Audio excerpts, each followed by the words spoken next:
close, can you get a little closer?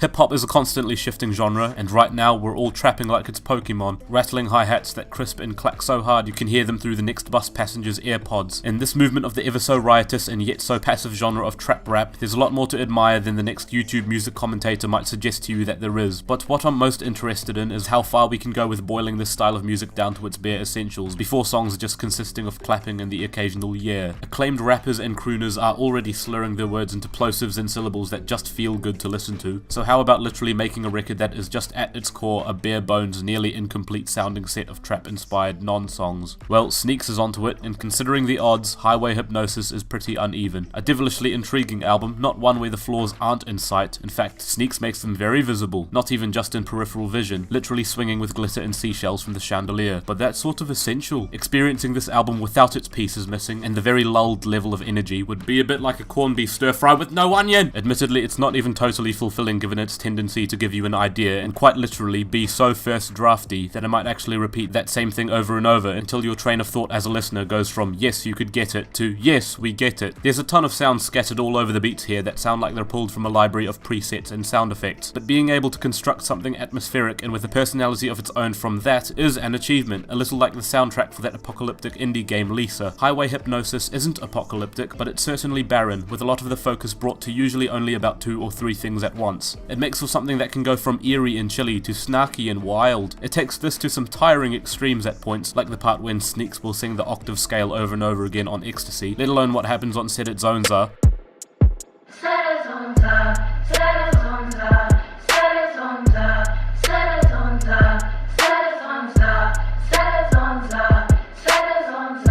It's a mixed bag, but each rummage through the bag ends up with you finding a new favourite lolly every time. Previous favourites will seem sourer than before, and some of the ones you said were whack will become unexpectedly catchy, which makes this more of a success than may at first be the case. The lazed out sweetness of Cinnamon or the bass-driven post-punky A Little Close spring to mind. What doesn't spring out is Sneaks herself. Her voice is whispery, passive, even a little bit unenthusiastic, but in a weird twist of fate this comes full circle and becomes a compliment to the record's half-finished DIY project aesthetic. I know for sure that there are moments where Sneaks could be performing with more gusto or conviction or pulling gnarlier soundplay together, but every time I remember what I liked on this album, I wonder whether those suggestions may actually work against the album's favour, or have I just become bamboozled and don't know what to think? Because truthfully, in spite of all that it may offer on the surface, or lack thereof, Highway Hypnosis is really rewarding in that it sounds so eclectic without even parading that around like a t-shirt off your favourite video essay word.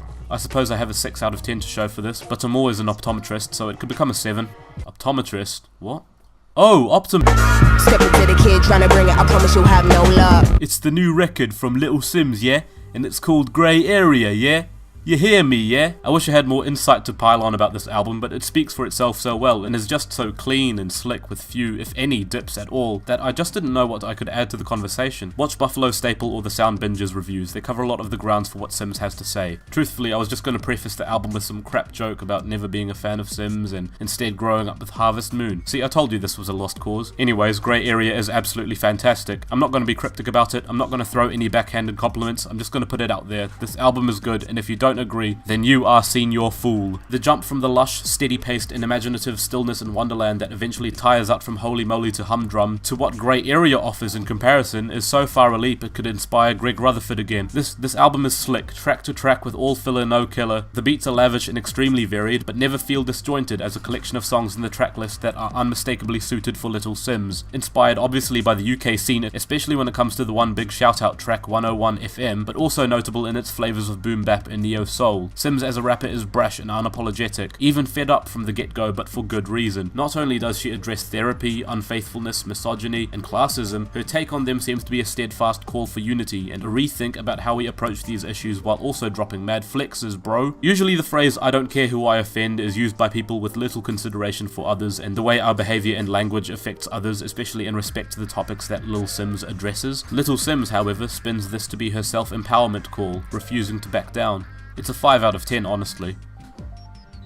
No, I kid. It's an 8 out of 10. Of course it was going to be.